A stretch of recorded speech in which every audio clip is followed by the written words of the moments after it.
Assalamualaikum warahmatullahi wabarakatuh. Perkenalkan, nama saya Nurneona Maufiroh, NIM 240103020130, mahasiswi dari Prodi Ilmu Al-Quran dan Tafsir Lokal C, Fakultas Usuluddin dan Humaniora UIN Antasari, Banjarmasin. Di sini saya dan teman saya yang atas nama Niswa Hikmah, kami dari kelompok 10 akan menyampaikan materi yang sudah kami bahas sebelumnya, yaitu tentang teknologi dan AI dalam terjemahan Al-Quran. Perkembangan teknologi saat ini membawa dampak signifikan terhadap cara umat Islam mendapatkan akses dalam memahami Al-Quran. Di masa lalu, orang lebih sering membaca mushaf secara cetak dan membaca kitab tafsir secara langsung. Tetapi sekarang banyak yang belajar dan membaca lewat aplikasi digital di ponsel maupun di komputer. Berbagai aplikasi terjemahan Al-Quran tersedia dengan fitur-fitur yang memudahkan pengguna, termasuk pencarian ayat, terjemahan dalam berbagai bahasa, dan penjelasan singkat mengenai arti ayat. Ini menunjukkan bahwa teknologi sudah menjadi bagian dari proses pembelajaran Al-Quran di zaman modern ini.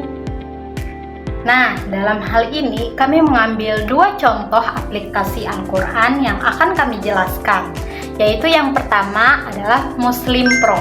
Muslim Pro ini merupakan aplikasi Islami yang telah diunduh kurang lebih 150 juta di seluruh dunia. Aplikasi Muslim Pro ini pada perkembangannya dirilis update pada 12 April 2011. Nah, aplikasi Muslim Pro ini memiliki fitur yang bermacam-macam, di antaranya yakni waktu sholat, tasbih, doa-doa, masjid terdekat, tempat halal terdekat untuk menghafal Al-Quran, arah kiblat, panduan haji, dan banyak lainnya. Nah, melihat banyaknya fitur yang ada, sehingga pengguna bisa memanfaatkan atau memilih fitur aplikasi Muslim Pro sesuai dengan kebutuhan. Adapun fitur Al-Quran dalam aplikasi Muslim Pro diantaranya yakni Al-Quran 30 juz dengan 114 surah. Selain itu, disajikan juga terkait tampilan visualnya. Muslim Pro menyediakan 5 tampilan kecerahan, pengaturan teks, dan huruf Arab agar pembaca nyaman untuk membaca Al-Quran. Dalam pengaturan teks Arab dilengkapi dengan tajwid, ditandai dengan warna setiap ayat guna mengetahui hukum tajwidnya. Nah, jadi mudah untuk belajar tajwid. Selain itu, pada aplikasi Muslim Pro ini juga ada berbagai macam fitur audio. Fitur audio ini menyediakan murotal atau bacaan Qur'annya, Sa'ad Al-Ghamidi, Ali Al-Hudayfi, Abdurrahman As-Sudais, dan banyak lagi. Muslim Pro ini juga menyediakan ayat-ayat harian untuk refleksi dan pengingat di setiap hari kita. Maka dari itu, Muslim Pro memiliki beberapa kelebihan. Yang pertama, bisa diinstal serta digunakan dengan mudah dimanapun, kapanpun, oleh siapapun. Yang kedua, terdapat fitur yang bermanfaat untuk umat Islam dalam kegiatan sehari-hari. Akan tetapi, Muslim Pro juga memiliki kekurangan, yang mana kekurangannya yaitu tidak ada kamus Al-Quran, sehingga tidak terdapat juga kamus atau terjemahan perkatanya. Selain Muslim Pro, ada juga aplikasi Al-Quran digital, yaitu Al-Quran Kemenak. Aplikasi Quran Kemenak merupakan buah karya perdana yang dibuat oleh Kementerian Agama. Aplikasi ini bisa diunduh secara gratis di berbagai sistem HP, mau itu Android ataupun iPhone. Aplikasi ini pertama kali rilis pada tanggal 25 Agustus tahun 2016. Aplikasi Quran Kemenak ini memiliki peminat yang luar biasa dengan total jumlah sebanyak 100.000 lebih download pemakaian. Tingginya download pemakaian aplikasi tersebut disebabkan oleh faktor pengguna yang mudah dan praktis. Nah, sebagaimana aplikasi Muslim Pro, aplikasi Quran Kemenak juga memiliki kelebihan. Aplikasi Quran Kemenak lengkap beserta terjemahan, penafsiran, dan juga aspek asbabun nuzul.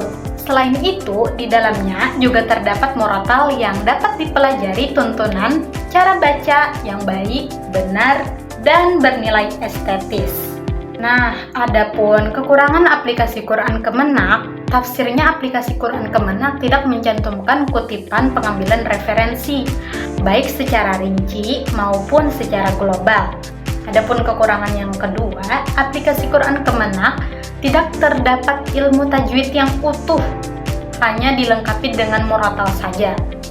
Nah, selain aplikasi Al-Quran digital, penggunaan kecerdasan buatan atau yang bisa kita sebut dengan AI juga mulai muncul untuk membantu dalam menerjemahkan Al-Quran. Teknologi ini beroperasi dengan memanfaatkan sejumlah besar data bahasa yang dikenal sebagai korpus bahasa.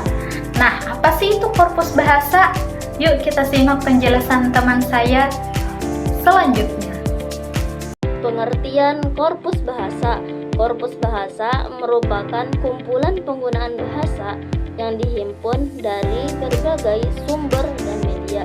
Data-data tersebut bisa berasal dari berbagai jenis teks, ragam bahasa, serta bahan lisan maupun tulisan, sehingga mencerminkan keberagaman bahasa yang luas. Dalam penyusunannya, korpus tidak hanya berfokus pada penggunaan bahasa yang sangat terbatas seperti ideolek, walaupun ada juga jenis korpus tertentu yang menggunakan data dari individu.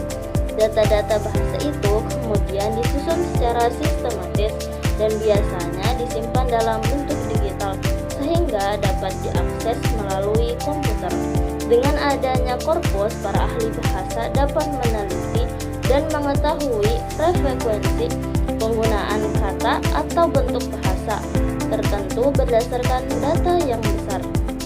Sedangkan secara umum, korpus teks dapat dipahami sebagai sekumpulan teks yang dikumpulkan untuk dipelajari.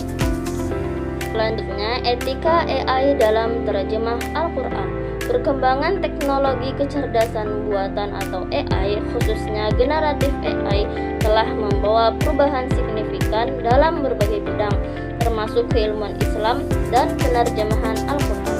Teknologi ini memungkinkan pengguna memperoleh terjemahan ayat-ayat Al-Quran secara cepat, mudah, dan praktis melalui kemampuan AI dalam memahami pola bahasa dan menghasilkan teks secara otomatis.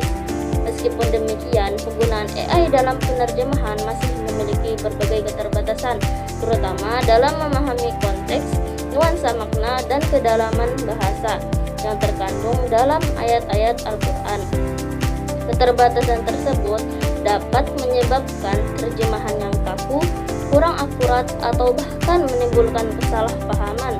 Selain itu, ketergantungan yang berlebihan pada AI juga berpotensi mengurangi kemampuan penerjemah manusia.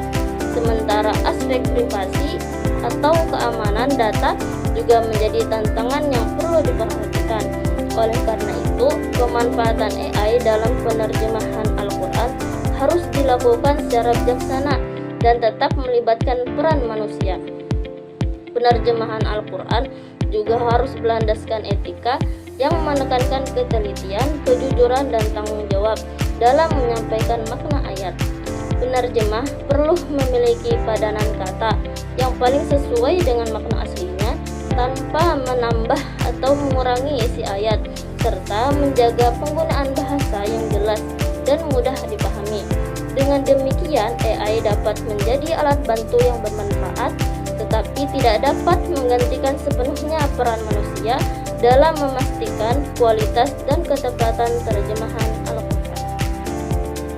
Kesimpulannya, perkembangan teknologi digital telah memberikan kemudahan bagi masyarakat dalam mempelajari Al-Quran melalui berbagai aplikasi yang menyediakan fitur membaca, terjemahan, murotal, dan pencarian ayat secara cepat dan praktis.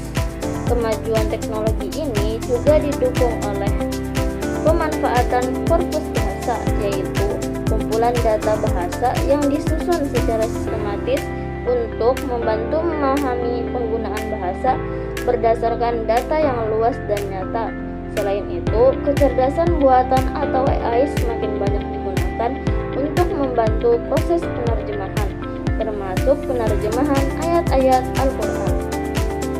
Meskipun AI mampu mempercepat pencarian makna dan memudahkan akses informasi, penggunaannya tetap memerlukan kehati-hatian karena penerjemahan Al-Quran berkaitan dengan makna yang mendalam dan kompleks. Oleh sebab itu, pemanfaatan teknologi, baik aplikasi digital, korpus bahasa, maupun AI perlu disertai dengan ketelitian, pemahaman yang memadai, dan tanggung jawab agar makna ayat tetap terjaga dan tidak menimbulkan kesalahpahaman. Sekian.